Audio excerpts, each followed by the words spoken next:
2/10/2021। ओम शांति। आज की मीठी वाणी का सार है, मीठे बच्चे, अब इस मृत्यु लोक का अंत है, अमर लोक की स्थापना हो रही है। इसलिए तुम्हें मृत्यु लोक वालों को याद नहीं करना है। बाबा ने कहा इस मृत्यु लोक का अंत है और अमर लोक की स्थापना हो रही है, तो इसलिए बाबा टेंशन दिला रहे हैं कि मृत्यु लोक वालों को याद नहीं करना। प्रश्न, अब बाप अपने गरीब बच्चों को कौन सी स्मृति दिलाते हैं? उत्तर, बच्चे जब तुम वाइसलेस थे तो बहुत सुखी थे। जब हम पवित्र थे, निर्विकारी थे, बाबा ने कहा तब बहुत सुखी थे। तुम्हारे जैसा साहूकार दूसरा कोई नहीं था। सतयुग में हम संपूर्ण निर्विकारी, बाबा ने कहा वहाँ तुम्हारे जैसा कोई भी साहूकार नहीं। तुम अपार सुखी थे। धरती आसमान सब तुम्हारे हाथ में था, हम मालिक थे। बाबा कहते तुम विश्व के मालिक थे। अब बाप तुम्हें फिर से साहूकार बनाने आए हैं। गीता, नयनहीन को राह दिखाओ प्रभु। ओम शांति। मीठे मीठे रूहानी बच्चों, आत्माओं ने गीत सुना। किसने कहा? आत्माओं के रूहानी बाप ने। रूहानी बाप को रूहानी बच्चों ने कहा बाबा। उनको ईश्वर भी कहा जाता है, पिता भी कहा जाता है। कौन सा पिता? परम पिता। बाप हैं दो, एक लौकिक और दूसरा पारलौकिक। लौकिक बाप के बच्चे पारलौकिक बाप को पुकारते हैं, हे बाबा। बाबा का नाम शिव। वह शिव निराकारी पूजा जाता है। उनको कहा जाता है सुप्रीम फादर। लौकिक बाप को सुप्रीम नहीं कहा जाता, वो ऊँचते ऊँच नहीं कहा जाता। ऊँचते ऊँच सभी आत्माओं का बाप एक ही है। सभी जीव आत्माएं उस बाप को याद करती हैं। आत्माएं यह भूल गई हैं कि हमारा बाप कौन है। पुकारते हैं, ओ गॉड फादर, हम नयनहीन को नयन दो, तो हम अपने बाप को पहचाने। भक्ति में हमने जन्मों से पुकारा, उसको बुलाया कि नयनहीन को नयन दो। आंखें होते हुए भी ज्ञान का तीसरा नेत्र नहीं है ना, इसलिए कहा भक्ति मार्ग में हम अंधे बन ठोकरें खाते रहते हैं। अब इन ठोकरों से छुड़ाओ। तुम भारतवासी आज से 5000 वर्ष पहले स्वर्गवासी थे। बाबा स्मृति दिला रहे हैं, तुम 5000 साल पहले क्या थे? स्वर्गवासी। अब नरकवासी हो। आज से 5000 वर्ष पहले भारत हेवन था। भारत की बहुत महिमा थी, सोने हीरे के महल थे। अब कुछ नहीं है। उस समय और कोई धर्म नहीं था, सिर्फ सूर्यवंशी थे। चंद्रवंशी पीछे आते हैं। बाप समझाते हैं तुम ही सूर्यवंशी थे। अब तक लक्ष्मी नारायण के मंदिर बनाते रहते हैं, परंतु लक्ष्मी नारायण का राज्य कब था, कैसे राज्य पाया, यह किसको भी पता नहीं है। पूजा करते हैं परंतु जानते नहीं, तो ब्लाइंड फेथ हुआ ना।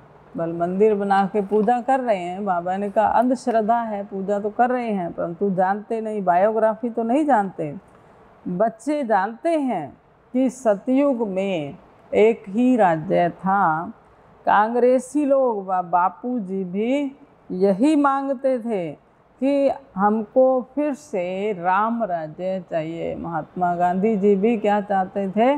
बोलते थे ना, पतित पावन सीताराम, और फिर राम राज्य की स्थापना चाहते थे वो भी। हम स्वर्गवासी बनना चाहते हैं।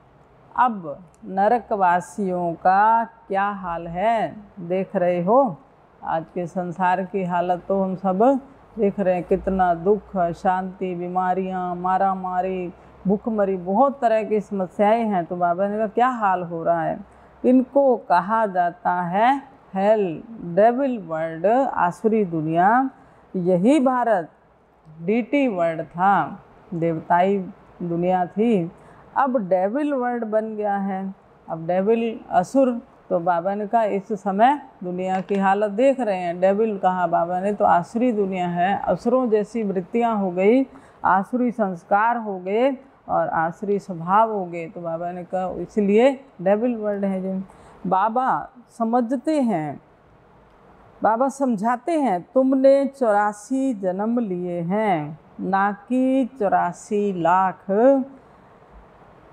आज से 5000 वर्ष पहले सदगति मार्ग था। बाबा फिर स्मृति दिला रहे हैं कि आज से 5000 वर्ष पहले भारत में क्या था, सदगति मार्ग था, हम सदगति में थे। वहाँ न भक्ति न दुख का नाम निशान था, न भक्ति थी न दुख का कोई नाम निशान था। उसको सुख धाम कहा जाता है। 21 जन्म तुम सुख धाम में थे। फिर रावण राज्य भक्ति मार्ग शुरू होता है। शिव बाबा कब आते हैं, जब रात पूरी होती है। द्वापर कलयुग रात, भक्ति मार्ग अंधियारा मार्ग जब पूरा होता है तो बाबा आते हैं। भारतवासी घोर अंधियारे में आ जाते हैं, तब बाबा आते हैं।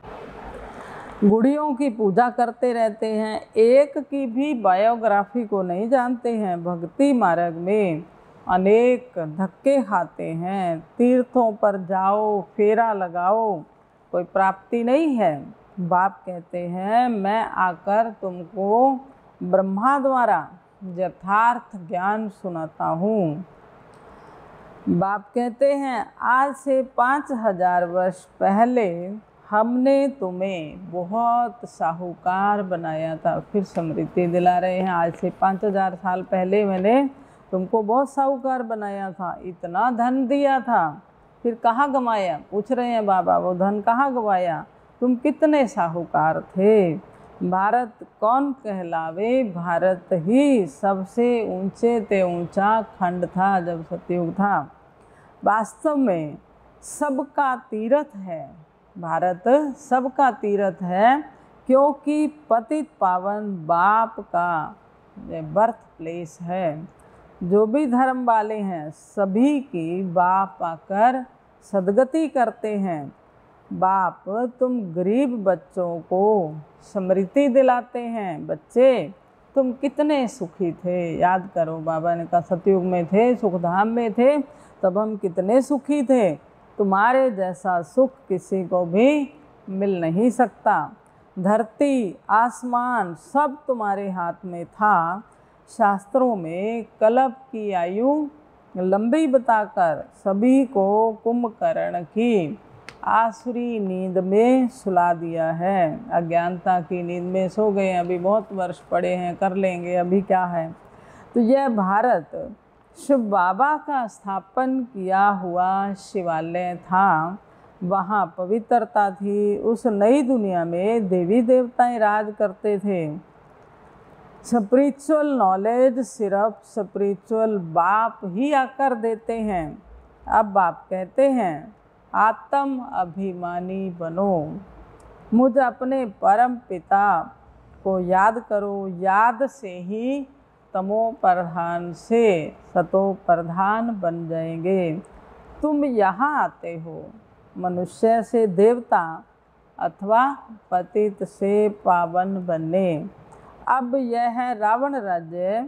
भक्ति में रावण राज्य शुरू होता है। सब भक्ति करने वाले रावण के पंजे में हैं, अर्थात विकारों में फंसे हुए हैं। सारी दुनिया 5 विकारों रूपी रावण की कैद में है, शोक वाटिका में है। बाप आकर सबको लिबरेट कर गाइड बन साथ ले जाते हैं। उसके लिए यह नहीं जिसको धन बहुत है वो स्वर्ग में है। यहाँ बाबा ने कहा ऐसा नहीं जिनके पास धन बहुत है तो समझो वो स्वर्ग में है, लेकिन ये है तो कलयुगी नरकवासी हैं। अभी तो नरक ही है। पतित पावन बाप को कहा जाता है। पतित से पावन बनाने वाला केवल शिव बाबा है, ना कि नदी को गंगा पतित पावनी नहीं है। यह सब है भक्ति मार्ग। यह बातें बाप ही आकर समझाते हैं। आत्मा ही पुनर्जन्म लेती है। आत्मा ही कहती है मैं एक शरीर छोड़ दूसरा लेती हूँ। बाप कहते हैं अपने को आत्मा समझ मुझ बाप को याद करो तो तुम पावन बनेंगे। कोई भी देहधारी को याद नहीं करो। अब मृत्यु लोक का अंत है, अमर लोक की स्थापना हो रही है। बाकी सब अनेक धर्म खलास हो जाएंगे। सतयुग में एक ही देवी देवता धर्म था। फिर चंद्रवंशी राम सीता त्रेता में थे। तुम बच्चों को सारे चक्कर की याद दिलाते हैं। शांति धाम और सुख धाम की स्थापना बाप ही करते हैं। मनुष्य मनुष्य को सद्गति दे नहीं सकते। वह सब है भक्ति मार्ग के गुरु। अभी तुम हो ईश्वरीय संतान। बाबा से राज्य भाग ले रहे हो। यह राजधानी स्थापन हो रही है। प्रजा तो बहुत बननी है। कोटों में कोई राजा बनते हैं। सतयुग को कहा जाता है फूलों का बगीचा। अब है कांटों का जंगल। बाबा आकर सबको वर्षा देते हैं। 84 जन्म वही लेते हैं जो पहले पहले सतयुग में आते हैं। क्रिश्चियन लोग, बाबा ने कहा वो तो बाद में आए ना, करके उनके 40 जन्म होंगे। एक भगवान को ढूंढने के लिए कितने धक्के खाते हैं। भक्ति में कितने धक्के खाए। अब तुम धक्के नहीं खाएंगे। अब तो भगवान मिल गया। बाबा ने कहा अब तो धक्के नहीं खाएंगे। एक बाप को याद करो तो तमो प्रधान से सतो प्रधान बन जाएंगे। यह है यात्रा। यह है गॉड फादरली यूनिवर्सिटी। तुम्हारी आत्मा पढ़ती है। साधु संत कह देते हैं आत्मा निर्लेप है, लेकिन आत्मा ही कर्मों अनुसार दूसरा जन्म लेती है। आत्मा ही अच्छा व बुरा कर्म करती है। तो आत्मा को निर्लेप नहीं कहेंगे। कर्म का लेप जो है वो आत्मा पर रहता है। शरीर तो खत्म हो जाता है। तो बाबा ने कहा आत्मा निर्लेप नहीं है। अच्छे बुरे कर्म का प्रभाव उस पर रहता है। इस समय तुम्हारे कर्म विकर्म होते हैं। सतयुग में तुम्हारे कर्म अकर्म होते हैं। वहाँ विकर्म होता नहीं। वह है ही पुण्य आत्माओं की दुनिया, इसलिए वहाँ कोई पाप कर्म होता ही नहीं है। तो बाबा ने कहा वहाँ कर्म अकर्म होते। अच्छा, मीठे मीठे सिक्की लधे बच्चों प्रति मात पिता बाप दादा का याद प्यार और गुड मॉर्निंग। रूहानी बाप की रूहानी बच्चों को नमस्ते। हम रूहानी बच्चों की रूहानी बाप दादा को नमस्ते जी, नमस्ते जी। सदा रहेंगे हंसते जी। वाह वाह वाह वाह, शुक्रिया बाबा, शुक्रिया। धारणा के लिए मुख्य सार फर्स्ट पॉइंट है, एक बाप से बेहद का वर्षा लेना है तो श्रेष्ठ कर्म करने हैं। जब बाप मिला है तो किसी भी प्रकार के धक्के नहीं खाने हैं। पहले तो बाबा ने कहा ना बहुत धक्के खाए, तीर्थ यात्राएं की, क्या कुछ नहीं किया। तो बाबा कह रहे हैं अब किसी प्रकार के धक्के नहीं खाने। अब तो ठिकाना मिल गया, बाबा मिल गया, तो अब श्रेष्ठ कर्म करने हैं। दूसरा पॉइंट है, बाप ने जो स्मृति दिलाई है उसे स्मृति में रख अपार खुशी में रहना है। कोई भी देहधारी को याद नहीं करना है।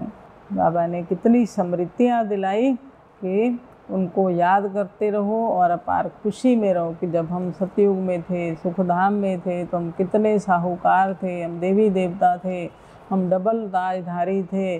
तो बाबा ने कहा ये भारत जो है कितना महान था, तो भारत को तीर्थ कहा जाता है। तो ऐसी स्मृतियाँ बाबा ने दिलाई, उनको याद करो। तो बाबा ने कहा इससे खुशी रहेगी जब आत्मा चिंतन करेगी ज्ञान का।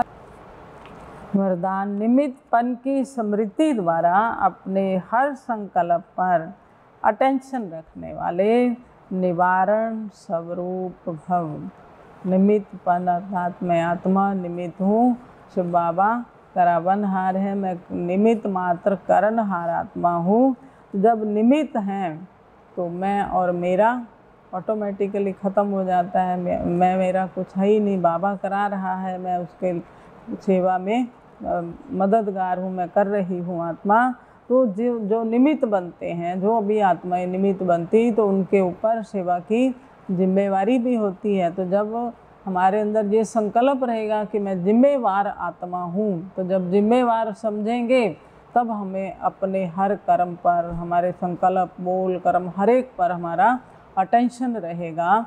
तो जब हमारा अटेंशन है तो बाबा ने कहा फिर निवारण स्वरूप, कारण स्वरूप नहीं लेकिन निवारण स्वरूप, समस्याओं का समाधान करने वाले। तो ऐसे बाबा ने कहा निमित्तपन की स्मृति से अपने हर संकल्प पर अटेंशन रखना है। निमित्त बनी हुई आत्माओं पर सभी की नज़र होती है, इसलिए निमित्त बनने वालों को विशेष अपने हर संकल्प पर अटेंशन रखना पड़े।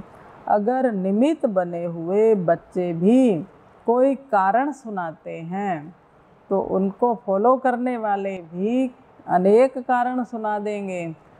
तो बाबा कहते हैं अगर निमित्त बनने वालों में कोई कमी है तो वह छिप नहीं सकती है। इसलिए विशेष अपने संकल्प, वाणी और कर्म पर अटेंशन दे निवारण स्वरूप बनो।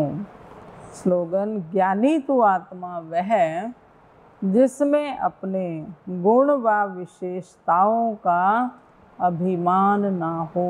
ज्ञानी तो आत्मा वह जिसमें हमारे पास जो भी गुण विशेषताएं हैं उनका अभिमान ना हो। हमारे को जो गुण विशेषताएं मिली हैं वो देने वाला कौन है, सदा बाबा की स्मृति रहे कि बाबा से ये गुण विशेषताएं मिली हैं, तो अभिमान किस बात का। इसलिए उनका अभिमान नहीं, तभी हम ज्ञानी तो आत्मा कहलाएंगे। ओम शांति, ओम शांति, ओम शांति।